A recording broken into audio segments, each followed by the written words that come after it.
Hello students, welcome to the second session of programming. We will start the Turbo C++ application.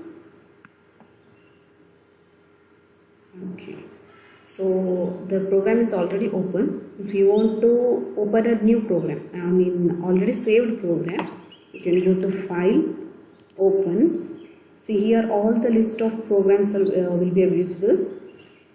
See all this program have been saved in bin folder of Turbo C3, which is stored in the C directory. So star actually matches all the possible programs or file names that end with .c extension. See, this extension is very important while saving the program. That's because it helps the operating system to identify a file is written in C program. Okay, we also have a .exe extension for the runnable applications. If you download any application from the like Play Store or internet, that one will be having .exe as the extension, which means that it is an executable file. You can simply click on that and start executing or start installing. So we'll open any other program. Oh sorry, I didn't finish that one. Yeah, hello 1. Previously we did hello 2. I am choosing hello 1 now. Oh, let's see, these things have been simply opened and I didn't complete the program. That's why the editor doesn't display any of the code. So we'll go back to hello 2 only, and we have written program only to display a message to the world. Now we'll see how this actually executes. We'll run again. You don't have to compile a program every time. You can simply run it, because as usual before running a program it will be simply compiled itself, right? So a program will be run only after compiling. Our execution of a C program includes two steps. First one is the compilation, second one is running. Compilation check or the debugging process, compilation checks for any possible errors.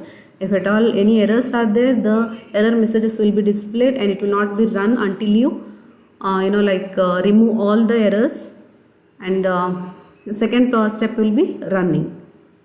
Okay, we'll run it. See, as it's the first time we have executed, the statement hello world is displayed. That's the output of the program. After that the cursor has been moved or shifted to the next line. That's because we have added /n at the end of the hello world. So if you execute it now, the resultant message will be, the output will be displayed in this particular line. Enter. We'll run it a number of times. Control F9 is the shortcut. Enter, Control F9, enter, Control F9, enter. See, every time we execute a program, its previous results are still available on the console. In order to clear the screen, we can add a clear screen function, which should be always present before any printf or scanf functions. So clear screen. This is enough. We don't have to add any header files here. That's because clear screen is defined in the conio.h file itself, which we have already included here. So we'll run it, check. See, only one result is displayed. We'll run it again. See, every time you execute this program, the screen will be first cleared, then the results will be displayed.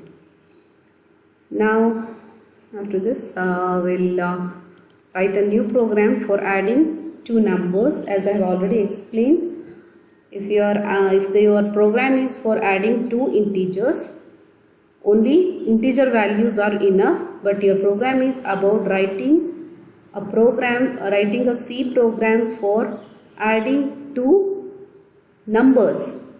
You should include the code for integers, floats, double, because these three data types are available for numbers.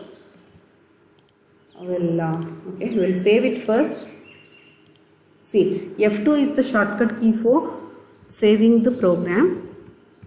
Okay, I'll give add integers int dot c.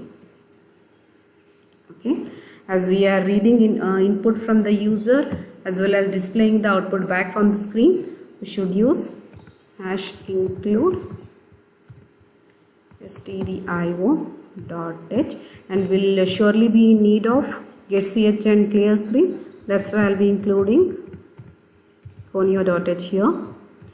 Don't worry about these things. So if you whenever you are coding, if you are using any new function, you should check for the header file of that function in internet or from your textbook, and you can add it later also.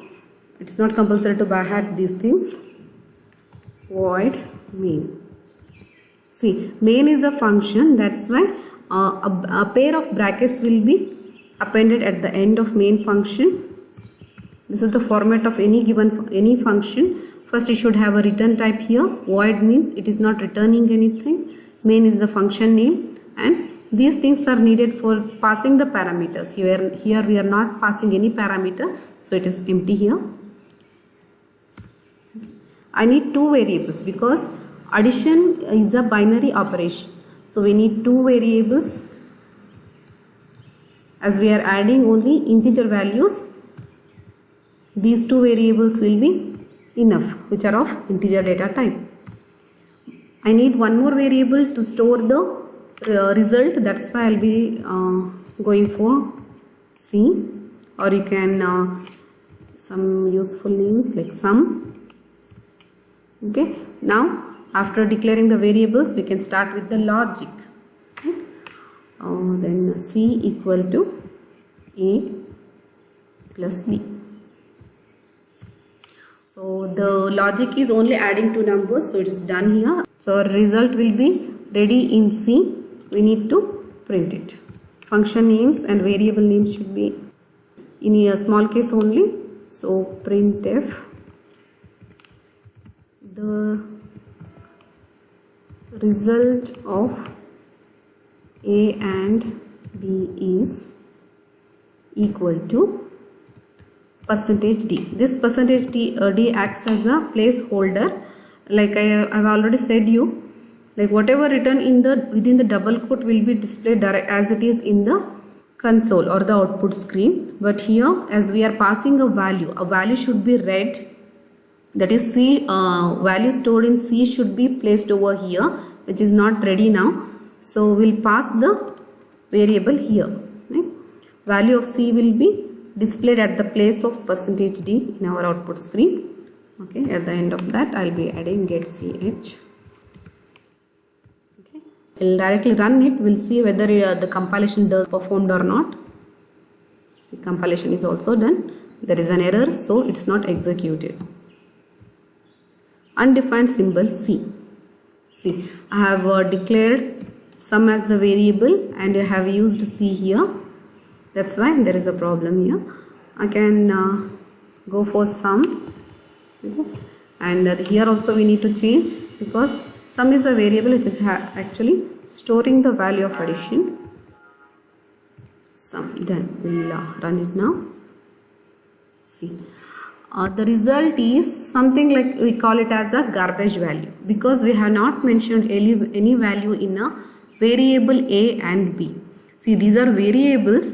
Whenever we assign some value to A and B, then only the proper output will be received. As we have not given any input values, whatever the value previously it was stored, the locations of A and B will be added and the result is given. So in order to avoid that one, we have to read the values, or we can directly assign some values here. Equal to 2, equal to 3.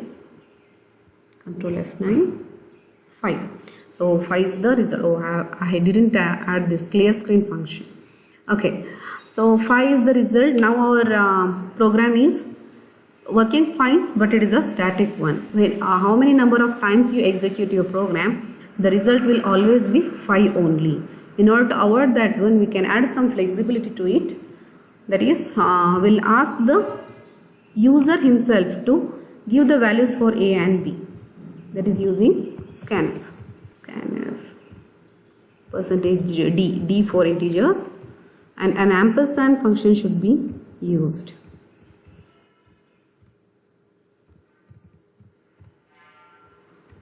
And we should also pass some message what kind of value should be entered by the user. We have to add statements in order to direct the user for entering values. If we don't do that, what happens? See, it is simply blinking.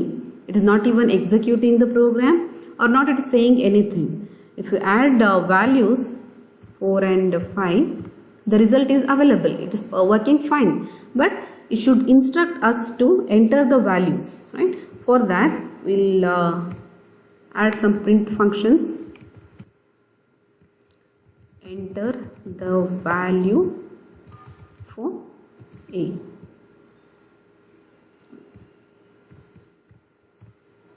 Okay, after this statement is displayed, the user will input the value for A, and then after this, printf enter the value for B.